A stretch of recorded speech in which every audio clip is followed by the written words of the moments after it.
ராகி கொழுக்கட்டை.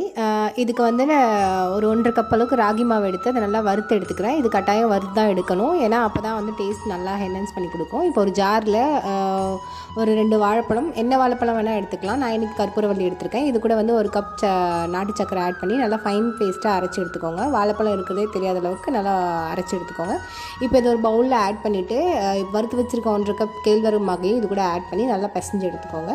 இது கூடவே தேவையான அளவு உப்பு, கொஞ்சமாக ஏலக்காய் தூள் எல்லாம் ஆட் பண்ணி நல்லா பிசைஞ்சு எடுத்துக்கோங்க.